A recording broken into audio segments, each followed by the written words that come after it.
ओम श्री गुरुवे नमः। ओम ललिता त्रिपुर सौंदर्ये नमः। हमारे भारत में एक से एक सिद्ध हुए हैं। उन्हीं में से लाहिड़ी महाशय के समकक्ष थे तेलंग स्वामी। तो आज हम तेलंग स्वामी के बारे में कुछ जानने का समझने का प्रयत्न करेंगे। हालांकि उन्हें घूमता फिरता शिव भी कहा जाता है। कई बार देखा गया कि घातक विषों को पीने पर भी तेलंग स्वामी पर उनका कोई असर नहीं हुआ। हजारों लोगों ने, उनमें से कुछ आज भी जीवित हैं, तेलंग स्वामी को गंगा के पानी पर चलते हुए भी देखा है। कई कई दिनों तक वे पानी के ऊपर बैठे रहते या बहुत दिनों तक लहरों के नीचे छिप जाते। भारतीय सूर्य की निर्दयी धूप में मणिकर्णिका घाट के दहकते खंडों पर निश्चल अवस्था में तेलंग स्वामी की निवस्त्र मूर्ति दिखाई देना एक सामान्य सी बात थी। तेलंग स्वामी निवस्त्र रहा करते थे। कोई भी वस्त्र वो पहनते नहीं थे, यहाँ तक कि लंगोट भी नहीं। इन असाधारण कृत्यों से तेलंग स्वामी लोगों को यह सिखाना चाहते थे कि मानव जीवन का ऑक्सीजन या किन्हीं विशेष परिस्थितियों और सावधानियों पर निर्भर रहना आवश्यक नहीं है। चाहे योगीराज पानी के ऊपर रहते हों या पानी के नीचे, चाहे उनका शरीर उग्र सूर्य किरणों को ललकारता हो या नहीं, उन्होंने यह सिद्ध कर दिया कि वे ईश चैतन्य के द्वारा जीते थे। मृत्यु उनका स्पर्श नहीं कर सकती थी। तेलंग स्वामी के बारे में यह भी कहा जाता है कि वो 300 वर्ष से भी अधिक जीवित रहे थे और उनकी जो एज थी वो 300 से ऊपर ही थी। कोई भी उनकी उम्र नहीं जानता था। ये योगीराज केवल आध्यात्मिक रूप से ही नहीं बल्कि शारीरिक रूप से भी विशाल थे। इनका वजन 300 पौंड से भी अधिक था। उनके जीवन के प्रत्येक वर्ष का 1 पौंड। रहस्य और भी बढ़ जाता है क्योंकि वे शायद ही कभी कुछ खाते थे, किंतु सिद्ध पुरुष तो सहज ही स्वास्थ्य के साधारण नियमों का जब चाहे किसी विशेष कारण के लिए उल्लंघन कर देते हैं। प्राय यह कारण सूक्ष्म होता है जो केवल उसी को ज्ञात होता है। जो महान संत विश्व माया के स्वप्न से जाग जाते हैं और इस सत्य को पहचान लेते हैं कि यह विश्व तो ईश्वर के मन की केवल एक कल्पना है, वे शरीर के साथ जो चाहे कर सकते हैं, क्योंकि उन्हें यह ज्ञान हो जाता है कि शरीर ऊर्जा का एक ऐसा घनीभूत या घनिष्ठ रूप है जिनमें जैसा चाहे परिवर्तन किया जा सकता है। यूं तो वैज्ञानिकों की समझ में भी यह बात अब आ गई है कि घन पदार्थ की और कुछ न होकर केवल एक घनरूप ऊर्जा है, परंतु सिद्ध पुरुष पदार्थ जगत के नियंत्रण के मामले में केवल सैद्धांतिक ज्ञान को पार कर व्यवहारिक प्रयोग के क्षेत्र में उतर चुके हैं। तेलंग स्वामी हमेशा पूर्ण निवस्त्र रहते थे। वाराणसी की त्रस्त पुलिस उन्हें बौखलाने वाले शरारती बच्चे के समान मानने लगी थी क्योंकि वो निवस्त्र घूमते थे। प्राकृतिक अवस्था में रहना उनके लिए सहजता था। ईडन के गार्डन में रहने वाले प्रथम मानव आदम की भांति ही उन्हें भी अपनी नग्न अवस्था का भान नहीं था, परंतु पुलिस को पूरा भान था और उन्होंने उन्हें पकड़कर जेल में डाल दिया। इससे पुलिस ही मुश्किल में पड़ गई। तेलंग स्वामी की महाकाया देह शीघ्र ही अपनी संपूर्ण नित्य सामान्य अवस्था में जेल की छत पर दिखाई देने लगी। उनकी कोठरी पर लगा ताला ज्यों का त्यों था। वे बाहर कैसे निकले, किसी को ये समझ में नहीं आ रहा था कि वो कैसे जो उनकी जेल है उसके ऊपर छत पर टहल रहे हैं। पुलिस अधिकारियों ने एक बार फिर अपना कर्तव्य पूरा किया। इस बार उनकी कोठरी के सामने एक सिपाही को भी खड़ा कर दिया गया। सत्य के सामने शक्ति को फिर एक बार मात खानी पड़ी। महान योगीराज शीघ्र ही अपने निश्चिंत भाव से छत पर टहलते हुए दिखाई दिए। न्याय देवी आंखों पर पट्टी बांधे रहती है। तेलंग स्वामी के मामले में निरुत्तर हुई पुलिस ने न्याय देवी का ही अनुसरण करने का फैसला कर लिया। तेलंग स्वामी हमेशा मौन रहते थे। वे एक ऐसे मुनि या सन्यासी थे जो मौन आध्यात्मिक शांति में रहते थे। संस्कृत शब्द मुनि ग्रीक शब्द मोनस से साम्य रहता है। इसका अर्थ है अकेला, एक, और जिससे अंग्रेजी शब्द जैसे मंक और मोनोजियम लिए गए हैं। तो अपनी कहानी पर वापस आते हैं। इस बार उनकी कोठरी के सामने एक सिपाही को भी खड़ा कर दिया गया। सत्य के सामने शक्ति को फिर एक बार मात खानी पड़ी। महान योगीराज शीघ्र ही अपने निश्चित भाव से छत पर टहलते हुए दिखाई देने लगे। न्याय देवी आंखों पर पट्टी बांधती रहती है। तेलंग स्वामी के मामले में भी निरुत्तर हुई पुलिस ने न्याय देवी का ही अनुसरण करने का फैसला कर लिया।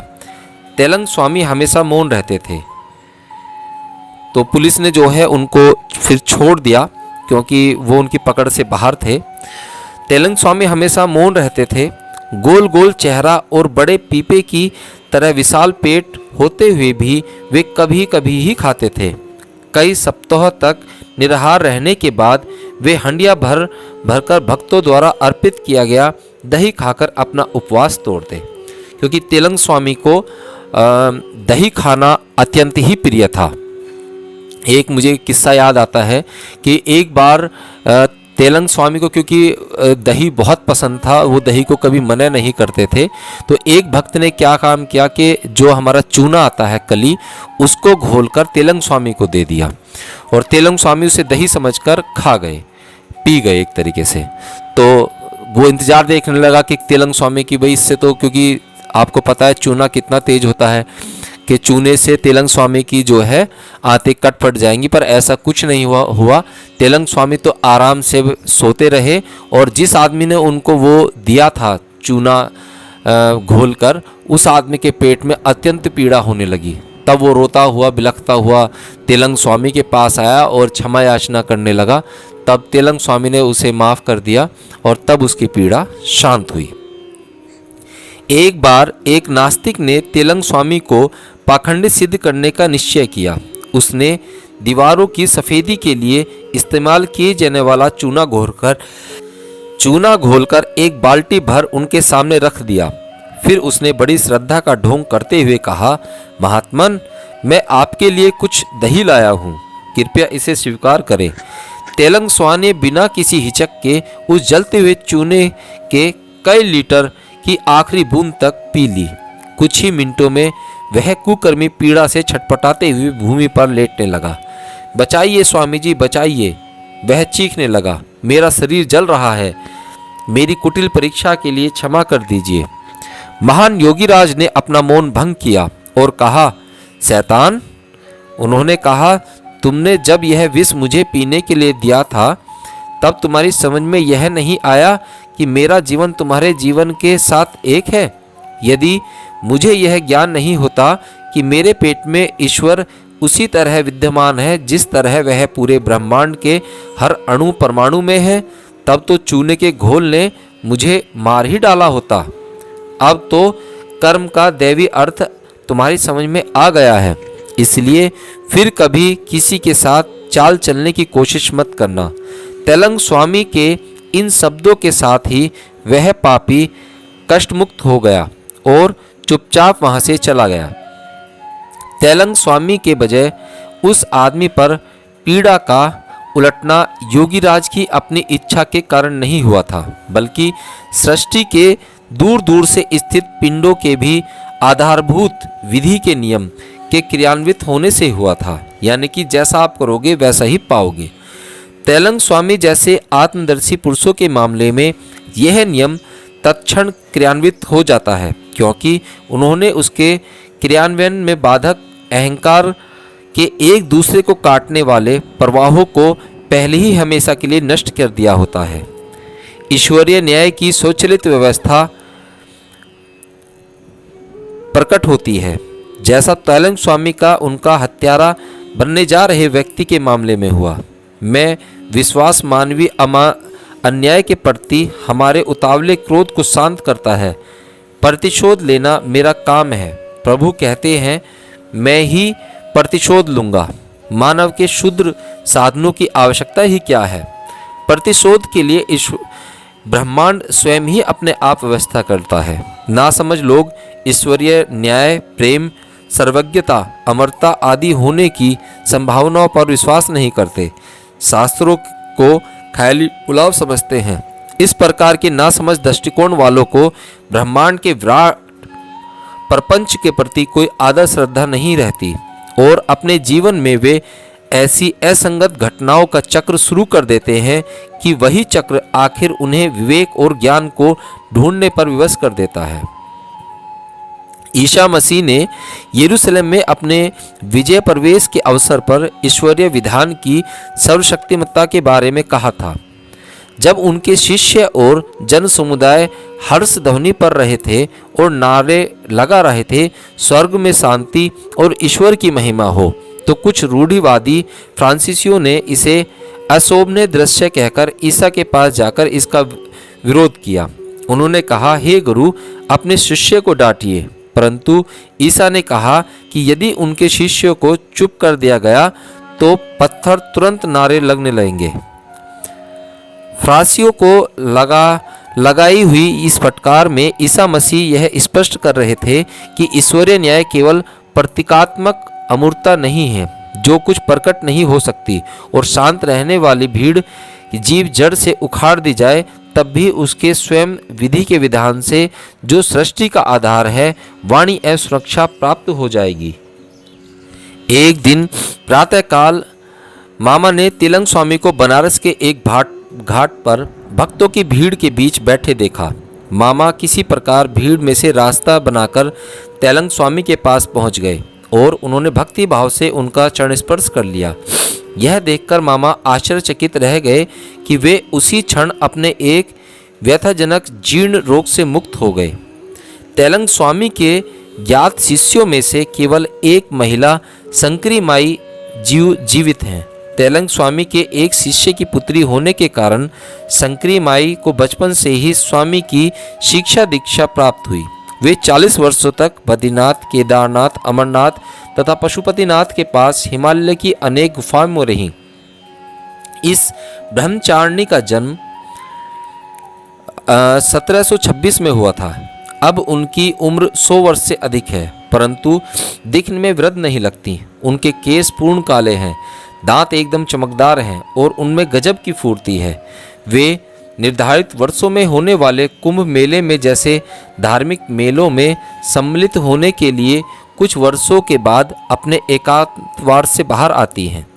यह महिला संत प्राय लाहड़ी महाशय के पास आया जाया करती थी। उन्होंने बताया कि एक दिन वे कोलकाता के निकट बैरकपुर के क्षेत्र में लाहड़ी महाशय के पास बैठी थी। तब लाहड़ी महाशय के महान गुरु बाबाजी चुपचाप उस कमरे में आए और उन्होंने उन दोनों के साथ वार्तालाप किया। वे स्मरण करती हैं, अमर गुरुदेव यानी कि बाबा जी एक गीला वस्त्र पहने हुए थे, जैसे वे नदी में स्नान करके अभी अभी बाहर आए थे। उन्होंने मुझ पर कुछ आध्यात्मिक उपदेशों की कृपा भी की। एक विशिष्ट अवसर पर तेलंग स्वामी ने लाहड़ी महाशय का सबके सामने सम्मान करने के लिए अपना मौन तोड़ दिया। उनके एक शिष्य ने इस पर आपत्ति जताई। उसने कहा, गुरुदेव, एक स्वामी और सन्यासी होते हुए भी आप एक गृहस्थ के प्रति इतना आदर क्यों दिखाते हैं? तेलंग स्वामी ने कहा, वत्स, लाहड़ी महाशय एक दिव्य बिल्ली के बच्चे के समान है। बिल्ली का बच्चा जैसे उसकी माँ जहाँ उसे रख देती है वहीं रहता है, उसी प्रकार लाहड़ी महाशय भी जहाँ जगत जननी उन्हें रख देती हैं वहीं रहते हैं। कर्तव्य पालन की खातिर सांसारिक मनुष्य की भूमिका निभाते हुए भी उन्होंने वह पूर्ण आत्मज्ञान प्राप्त कर लिया है जिसे प्राप्त करने के लिए मुझे सब कुछ त्याग देना पड़ा, यहाँ तक कि अपनी लंगोटी भी। जय तेलंग स्वामी।